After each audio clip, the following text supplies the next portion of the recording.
हे everyone. तो last video में हमने सीखे एरेज और स्ट्रिंग्स एंड स्ट्रिंग्स को कैसे एरेज की तरह ही आप यूज कर सकते हैं। इस वीडियो में हम बात करेंगे स्ट्रिंग के फंक्शंस की। बहुत सारे फंक्शंस हैं स्ट्रिंग से रिलेटेड जो आपको स्ट्रिंग को मैनिपुलेट करने में, उसको किसी पर्टिकुलर ऑर्डर में सेट करने के लिए या उसको किसी और तरीके से कन्वर्ट करके यूज करने के लिए काम आते हैं। तो स्टार्ट करते हैं। सबसे सिंपल जो आपके पास फंक्शन है वो है बेस 64 एनकोड। तो हम एक सैंपल स्ट्रिंग लेते हैं जिसका नाम होगा s एंड इसमें हम वैल्यू डाल रहे हैं hello how are you and ये है मेरा सैंपल स्ट्रिंग। तो अब हम बात करते हैं फंक्शंस की। सबसे पहला फंक्शन हम जो डिस्कस कर रहे हैं वो है बेस 64 एनकोड। तो बेस 64 एनकोड नाम का जो फंक्शन है ये एक स्ट्रिंग को एनकोड करता है बेस 64 फॉर्मेट में।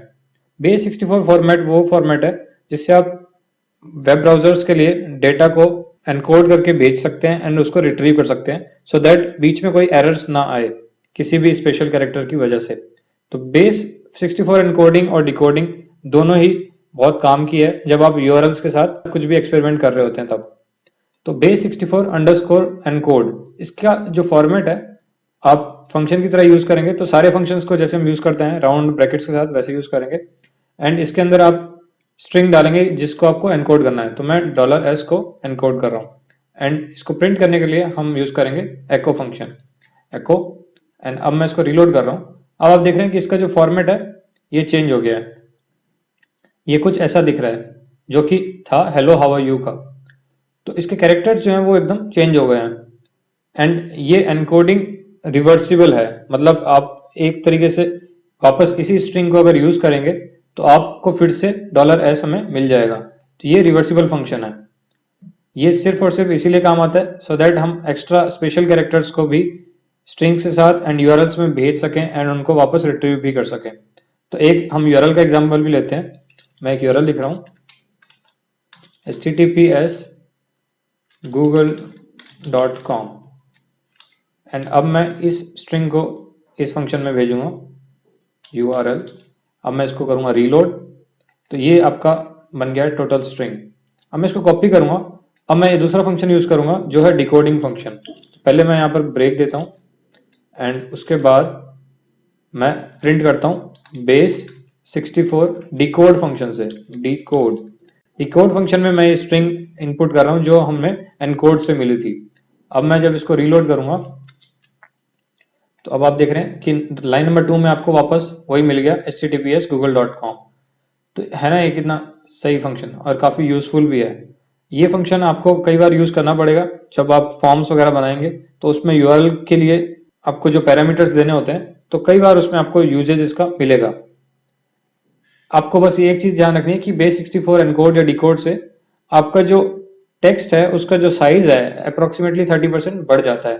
तो अगर आप इसकी लेंथ देखें, अगर ये 20 कैरेक्टर का है तो जो आपका एनकोडिंग के बाद जो टेक्स्ट आएगा वो थोड़ा सा इससे लंबा ही होगा। तो ये एक थोड़ा सा ड्रॉबैक है कि टेक्स्ट का साइज बढ़ जाता है बट इससे आपका जो डेटा है वो एकदम सेफ रहता है। सेफ एज इन कि उसमें एरर्स के चांसेस कम हो जाते हैं। तो ये हुए आपके एनकोडिंग और डिकोडिंग के फंक्शन। नेक्स्ट हम चलते हैं कैरेक्टर काउंट की तरफ। तो मैं जो हम फंक्शंस यूज कर लेंगे उनको हम कमेंट करते जाएंगे।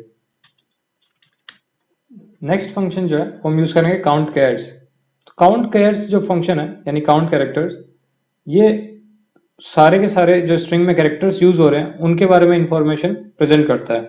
तो इसका एक एग्जांपल देखते हैं एको काउंट अंडरस्कोर कैर्स। तो अंडरस्कोर आप याद रखें काउंट कैर्स, तो ये इंफॉर्मेशन प्रोवाइड करेगा जो भी हमारी स्ट्रिंग है उसके बारे में। तो अब इसका जो फर्स्ट पैरामीटर है वो है हमारी जो स्ट्रिंग है इनपुट वाली वो होगी। जो सेकंड पैरामीटर है वो ऑप्शनल है। तो उसमें अलग अलग टाइप के मोड होते हैं कि कौन से मोड पे आप इंफॉर्मेशन चाहते हैं। तो मोड जो 0 से लेकर 4 तक आप इसमें मोड प्रोवाइड कर सकते हैं। तो 0 जो मोड है उसमें आपको एक एरे रिटर्न होगा जिसमें एस्काई वैल्यूज होंगी की और नंबर ऑफ अकरेंसेस के हिसाब से। जो 1 मोड है उसमें आपको आएगा उन सारे कैरेक्टर्स की अकरेंसेस जो प्रेजेंट हो। जो मोड 3 और 4 है वो काफी इंपॉर्टेंट है। मोड 3 में आपको क्या आता है कि एक स्ट्रिंग मिलेगी आपको जिसमें जितने भी डिफरेंट कैरेक्टर्स यूज हुए हैं उस स्ट्रिंग में वो सारे इन आउटपुट में दिखेंगे आपको। तो आपको याद रखना पड़ेगा कि 0 1 2 जो आप इसके मोड्स हैं, आप इन मोड्स को गूगल करके पढ़ सकते हैं। 0 1 2 मोड्स जो हैं वो आपको एरे देंगे एंड मोड नंबर 3 और 4 आपको स्ट्रिंग देंगे। तो एको मैंने इसीलिए यूज किया था क्योंकि मैं मोड 3 यूज करने वाला हूँ। मैं 3 अगर इसमें लिखूंगा एंड इसको सेव करके रीलोड करूंगा तो अब आप देख रहे हैं कि मुझे टोटल एक स्ट्रिंग आई है जिसमें ये सब वैल्यूज प्रेजेंट है। अब अगर आप अपने लाइन नंबर 2 पर देखें कि एक स्ट्रिंग है हेलो हाउ आर यू, तो ये सारे जो कैरेक्टर्स हैं लाइन वाइज यानी ऑर्डर वाइज आएंगे अल्फाबेटिकल ऑर्डर में कि कौन कौन से कैरेक्टर्स हमारी स्ट्रिंग में यूज हुए थे। तो आप देख सकते हैं कि ये सारे कैरेक्टर्स हमने स्ट्रिंग में यूज किए हैं, स्टार्टिंग जिसकी हुई है स्पेस से क्योंकि हमने स्पेस भी इसमें यूज किया है। एंड जितनी मर्जी भी बार हमने एच यूज किया हो हेलो हाउ में, बट यहाँ पर एक ही बार आया। तो ये सारे कैरेक्टर्स हमारे पास आ गए कितनी बार हमने यूज करें, मतलब कौन कौन से हमने यूज करें। यही अगर आप मोड 4 डालेंगे तो जितने भी अनयूज्ड कैरेक्टर्स बच गए वो सारे प्रिंट होंगे। अब ये देखिए इतने सारे कैरेक्टर्स हमने यूज नहीं किए हैं, बट ये एस्की मोड है तो इसमें नॉन प्रिंटेबल कैरेक्टर्स भी आ गए और प्रिंटेबल कैरेक्टर्स तो आपको दिख रहे हैं, ये जो यहाँ पर दिख रहे हैं। जो बाकी ये सारे क्वेश्चन मार्क्स हैं ये नॉन प्रिंटेबल कैरेक्टर्स हैं। तो ये फंक्शन ज्यादा कुछ इंपॉर्टेंट नहीं है, बट कई बार ऐसा होता है कि आपको कितने यूनिक कैरेक्टर्स यूज हुए हैं वो चेक करना होता है। तो उसके लिए आपको मोड 3 सबसे इंपॉर्टेंट है एंड वही आपको ज्यादातर यूज होगा अगर कभी होगा तो आप इसमें देख रहे हैं कि ये सारे हमने डिफरेंट कैरेक्टर्स हमने यूज किए हैं। तो ये एक बहुत स्पेसिफिक फंक्शन है जिसका बहुत कम यूज होता है। आगे बढ़ते हैं हम फंक्शन अपने MD5 की तरफ जो हैशिंग फंक्शन है। MD5 एक हैश का नाम है एंड इसके सेम जैसे एक और हैश है उसका नाम है SHA-1। तो MD5 हैश जो है वो सबसे कॉमन टाइप का हैश है जो आप वेबसाइट के पासवर्ड्स वगैरह को सेव करने के लिए यूज करते हैं। अब मैं हैश फंक्शन की आपकी कुछ प्रॉपर्टीज बता देता हूँ। हैश फंक्शंस जो होते हैं वो आपके क्या करते हैं कि आपकी कोई एक ABCD कुछ भी स्ट्रिंग है उसको किसी और फॉर्मेट में कन्वर्ट कर देते हैं एंड उस फॉर्मेट में कन्वर्ट करने के बाद वो आप उसको रिट्रीव दोबारा नहीं कर सकते, मतलब इरिवर्सिबल फंक्शन होता है। तो इसका एक एग्जांपल लेते हैं। मैं यहाँ पर एको करता हूँ MD5 एंड उसके अंदर स्ट्रिंग देता हूँ हमारी $s एंड यहाँ पर मैं इसको प्रिंट करता हूँ। वो आप देख रहे हैं कि ये आउटपुट आया मेरे पास। सिमिलरली मैं यहाँ पर मल्टीपल आपके लिए MD5 फंक्शंस यूज करता हूँ विद ब्रेक टैग। अब मैं इसमें वैल्यू डाल रहा हूं, जैसे कि आप मान लीजिए आपने किसी ने पासवर्ड रखा हुआ है किसी चीज का Google 123, सेम ऐसे ही किसी ने रखा हुआ है Google @123, किसी ने रखा हुआ है Google का G स्मॉल लेटर्स में। अब मैं आपके लिए इन सबको प्रिंट करने वाला हूं। अब आप देखिए आउटपुट क्या आता है। लाइन नंबर 1 में आया आपके पास ये जिसको आप पढ़ नहीं पा रहे हैं, लाइन नंबर 2 में भी सेम, सब में सेम है, बट इन सबका जो आप देख रहे हैं लेंथ है, आउटपुट का जो लेंथ है वो सबका सेम है। चाहे मैं एक स्ट्रिंग डालूं जिसमें सिर्फ और सिर्फ G लिखा होगा एंड फिर मैं इसको रीलोड करूं तो आप देख रहे हैं उसका जो लेंथ है फिर भी सेम का सेम ही है। तो MD5 को बनाने का एक पर्टिकुलर तरीका होता है जिसको आप विकिपीडिया पे पढ़ सकते हैं कि MD5 बनता कैसे है, बट ये इरिवर्सिबल फंक्शन है। अगर आपको ये स्ट्रिंग दे दी जाए तो आप नहीं इसको डिकोड कर सकते कि इसका मतलब क्या है या ये किस लेटर से बना हुआ था।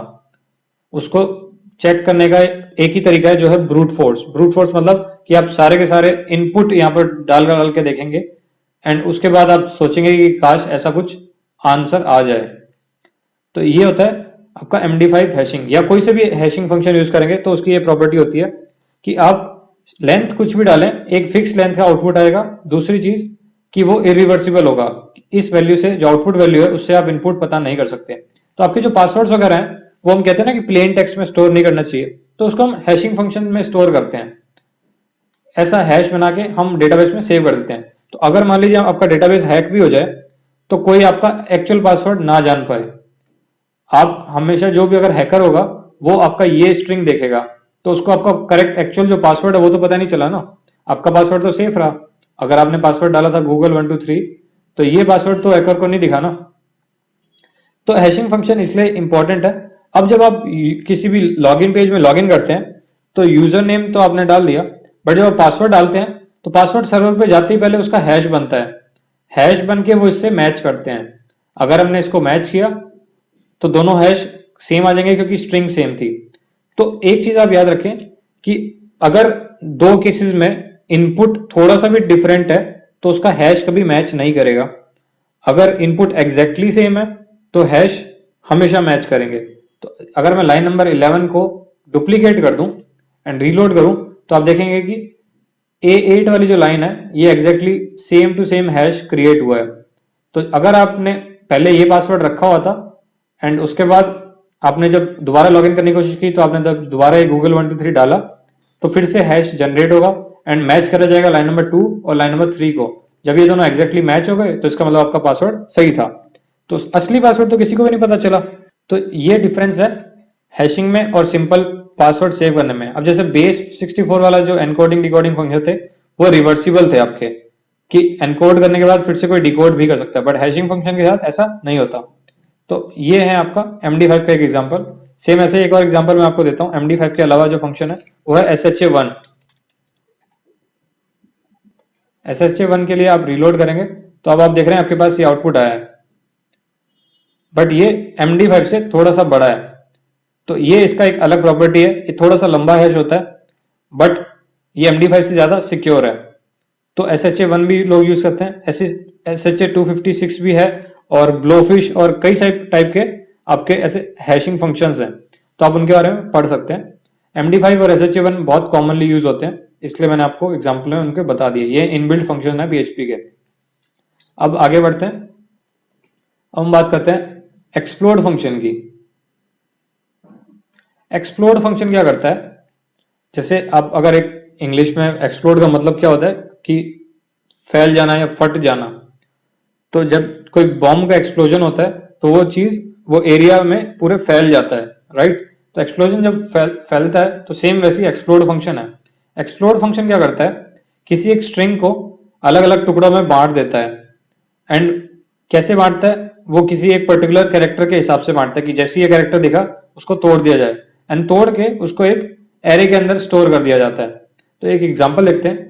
हम इनपुट के लिए हमारा ये लेंगे $S, जो कि हमारा S वेरिएबल है, हेलो हाउ आर यू वाला। एंड आउटपुट के लिए मैं यहाँ पर एक वेरिएबल ले रहा हूँ, उसके अंदर मैं डाल रहा हूँ एक्सप्लोड फंक्शन।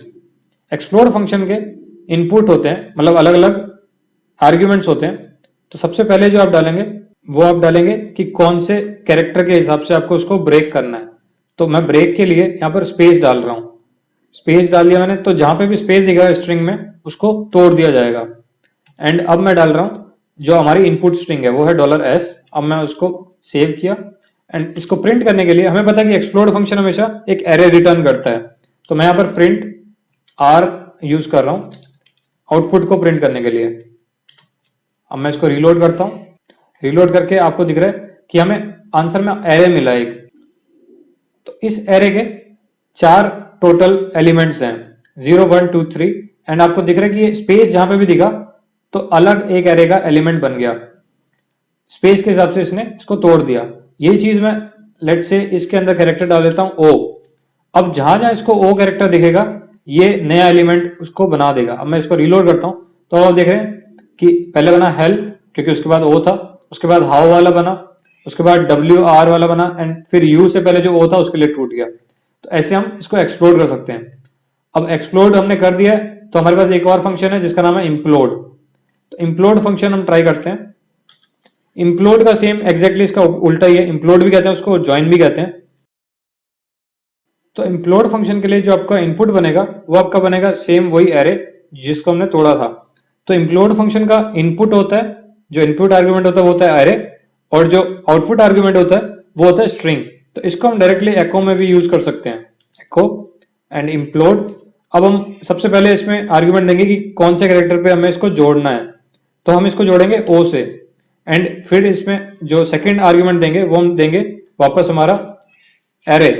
अब मैंने इसको सेव कर दिया। अब हम इसको करते हैं रीलोड। तो अब आप देख रहे हैं कि ये स्ट्रिंग जो थी हमारे पास एग्जैक्टली वैसी की वैसी वापस आ गई। तो ये होता है एक्सप्लोड और इम्प्लोड फंक्शन, एरे को तोड़ने के लिए या फिर उसको जोड़ने के लिए।